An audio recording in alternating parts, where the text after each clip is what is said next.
شیخ الحدیث مولانا محمد زکریا کاندھلوی رحمۃ اللہ علیہ اکابرین علماء دیوبند میں سے تھے۔ آپ مولانا محمد یحییٰ کاندھلوی کے بیٹے اور تبلیغی جماعت کے بانی مولانا محمد الیاس کاندھلوی رحمۃ اللہ علیہ کے بھتیجے تھے۔ آپ کی مشہور تصنیف فضائل اعمال ہے۔ یہی کتاب تبلیغی جماعت کا تبلیغی نصاب ہے۔ اس کتاب میں اعمال اسلامی کے فضائل بیان کیے گئے ہیں، جس کی تعلیم تبلیغی جماعتیں گھر، محلہ، مسجد اور تبلیغی سفر میں بطور خاص دیتے ہیں۔ شیخ الحدیث مولانا محمد زکریا کاندھلوی رحمۃ اللہ علیہ کی پیدائش 1898 عیسوی میں اتر پردیش میں ہوئی۔ آپ نے اپنے والد ماجد مولانا محمد یحییٰ کاندھلوی سے قرآن پاک کے حفظ کیا۔ اس کے بعد 12 یا 13 سال کی عمر تک گنگوہ میں قیام رہا۔ اس دوران اردو کے دینی رسائل، بہشتی زیور وغیرہ اور فارسی کی ابتدائی کتابیں پڑھ لیں، جو زیادہ تر شفیق اور بزرگ چچا تبلیغی جماعت کے بانی مولانا محمد الیاس کاندھلوی رحمۃ اللہ علیہ نے پڑھائیں۔ حضرت مولانا رشید احمد گنگوہی کی وفات کے بعد آپ کے والد مولانا یحییٰ کاندھلوی رحمۃ اللہ علیہ کو مولانا خلیل احمد سہارنپوری نے اپنے مدرسہ مظاہر العلوم سہارنپور میں بطور استاذ مقرر کیا۔ اس طرح شیخ الحدیث مولانا زکریا رحمۃ اللہ علیہ کی تعلیم کا سلسلہ سہارنپور میں شروع ہو گیا۔ آپ نے بقیہ درسیات کی تکمیل کی۔ ظاہر العلوم سہارنپور سے فراغت کے بعد حضرت شیخ زکریا رحمۃ اللہ علیہ کا بحیثیت مدرس مدرسہ مظاہر العلوم میں تقرر ہوا اور 15 روپے تنخواہ مقرر ہوئی۔ بطور مدرس ابتدا اصول الشاسی، علم الصیغہ، نحو، علم منطق، فقہ اور عربی کی ابتدائی کتابوں سے ہوئی۔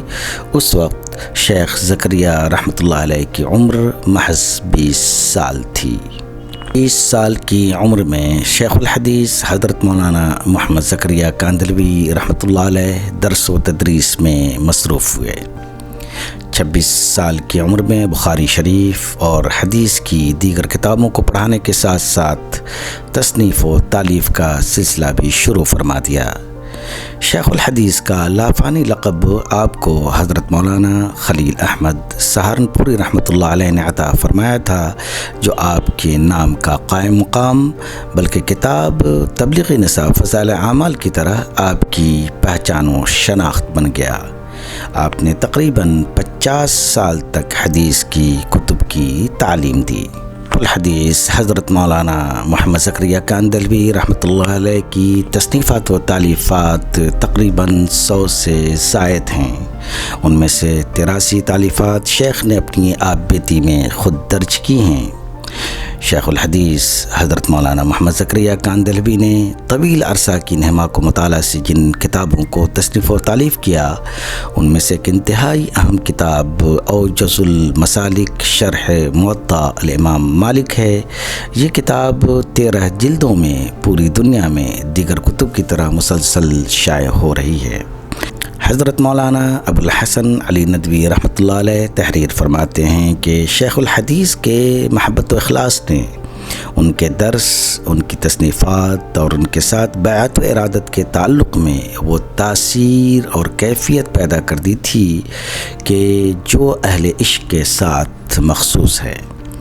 حدیث اور علم حدیث کا اصل ذوق، موضوع، محنت اور تحقیق ان کا اصل میدان تھا، اور اس کو وہ اللہ اور اس کے رسول کے تقرب کا سب سے بڑا ذریعہ سمجھتے تھے اور اس کو اپنا شعار بنا لیا تھا۔ یہاں تک کہ شیخ الحدیث کا لقب شیخ الحدیث زکریا رحمۃ اللہ علیہ کے نام کا قائم مقام اور اس سے زیادہ مشہور ہو گیا۔ شیخ الحدیث حضرت مولانا زکریہ رحمۃ اللہ علیہ وفات سے چند سال قبل ہندوستان سے ہجرت کر کے مدینہ منورہ تشریف لے گئے، جہاں شاہ فیصل نے آپ کو اعزاز و اکرام کے ساتھ ٹھہرایا اور آپ نے مہاجر مدنی بن کر وہیں قیام کیا، اور مدینہ کے قیام کے دوران ہی آپ کی طبیعت ناساز ہو گئی، اور 24 مئی 1982 عیسوی میں مدینہ منورہ کی مقدس سرزمین پر علم حدیث کا یہ روشن آفتاب ہمیشہ کے لیے غروب ہو گیا۔ مدینہ منورہ کے جنت البقیع میں آپ کی تدفین عمل میں آئی۔ اللہ تعالیٰ آپ کو جنت الفردوس میں اعلیٰ مقام عطا فرمائے، آمین۔